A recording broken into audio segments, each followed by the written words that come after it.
Hi everyone, thank you for following my channel. We are in the second episode of Living Asia.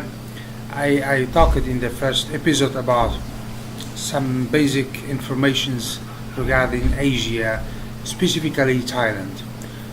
Well, right now I am in Chiang Mai city. It's in the north of the country of Thailand, and it's the second biggest city in the country as well. Well, I personally got disappointed with this place because it's not as expected. So I'm here just to explain those differences between cities and regions in the country.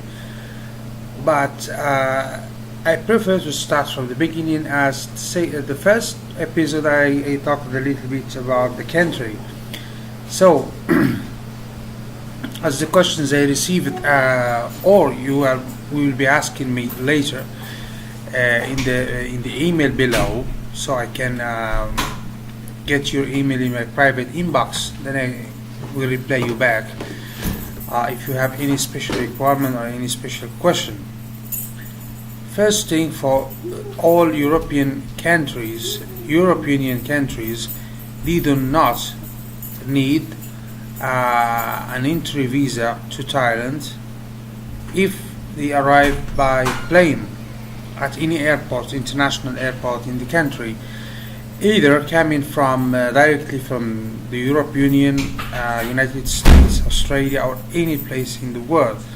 They do not need any entry visa for 1 month. This is we say if you came by air.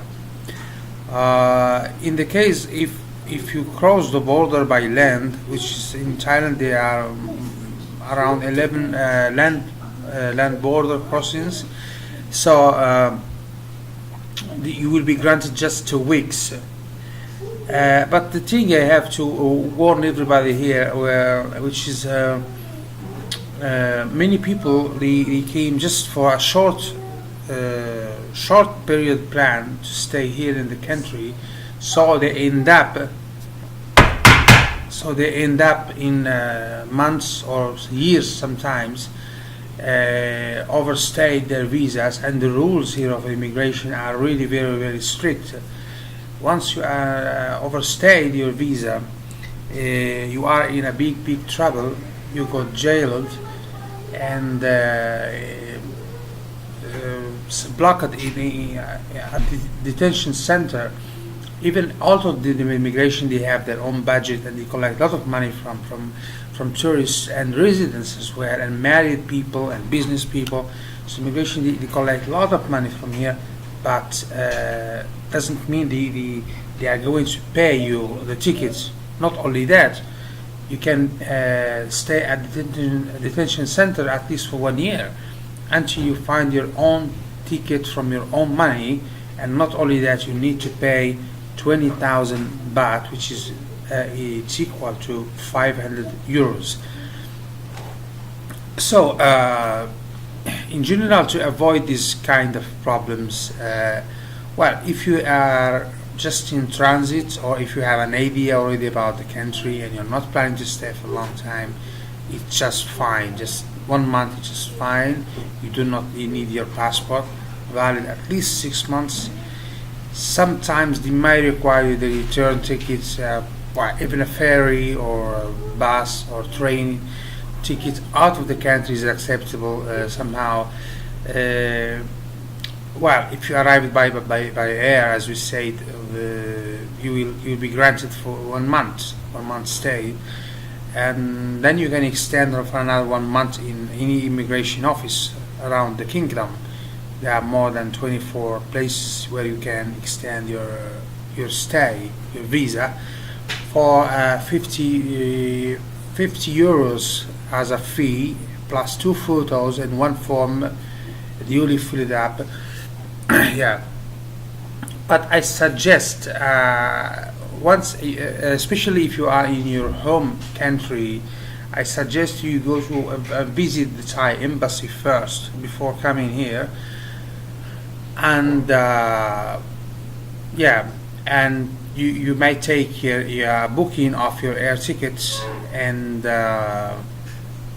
hotel reservation at least for one night, photos, the form you will get it at the embassy for free, and the fees actually vary from a country to another, but the range is between $35 for 3 months visa to 50 or 60 euros sometimes in some countries or some embassies in around the world. Yeah, once you applied for that visa, actually tourist visa, the TR category is valid for 3 months. But once you arrive, either this time the situation is different. Either you arrive by land, crossing land, or by airplane, you will be granted 2 months, 60 days. So here they don't count by months as other countries; they count by months. Days. For example, in Malaysia, you will be granted 3 months, whatever the months, even 3 of them are 31 days, you are not overstayed. But here you must be careful with the stamp. So once you arrive to the country at any checkpoint, as I said, land border or ferry or airplane, you will be granted around 60 days or 57 days, yeah, something like that. And then the third month, it's a question of extension at the immigration department office, as I said. Well, you don't need to make all these trips to Bangkok as a capital city, because even in some very, very small towns, you can find an immigration office where you can done this job very easily in few minutes only. So this is my first advice if you are planning to stay for 3 months only.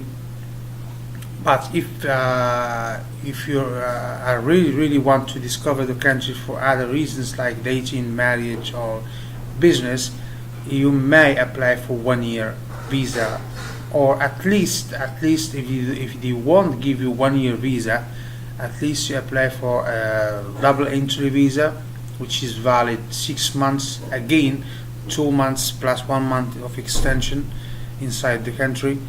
And yeah, you need to go out, even 5 minutes out of the country. You make a border run into Cambodia or Laos or Malaysia, then come back again, and you will be granted another 60 days, and again 1 month for 50 euros extension. You will get it.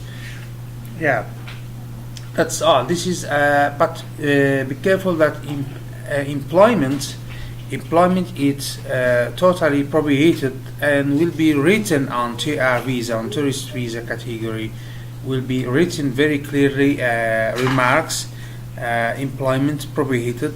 So do not get involved at any work during your stay. At least if you get the appropriate documents from the employer and you process your documents, then you need to change your tourist visa TR to non-immigrant B, which is valid for 2 months. On base of that, you will get a working permit valid for the first year, and then on base of that working permit, you will be granted 1 year visa again from immigration. Okay, at the beginning you need to make so many trips if you would like to work here, but I'm telling you from now that chances of work are really very little, because here it's a country xenophobe somehow, and all jobs are in Thai language and are for Thai people, or some for unskilled or semi-skilled jobs are given to Thais and neighboring countries. Some foreigners are really can get a job only in a very skilled careers, like I don't know, something very special, which is the country they really need. So do not think to compete them because they won't allow you here. You can't work in construction, in cleaning, in yeah, on all these things. Anyway, next time I will tell you what's all documents you need once you are here to do, and how to avoid all these high fees from your credit card or debit card of Europe, how to open a bank account, how to get a driving license if you are planning to stay here, and also transportation, the cheapest airlines and hotels and other informations. So we came to the end of the second episode of Live in Asia. Thank you for following ASTRASHOW TV. See you again tomorrow. Thank you.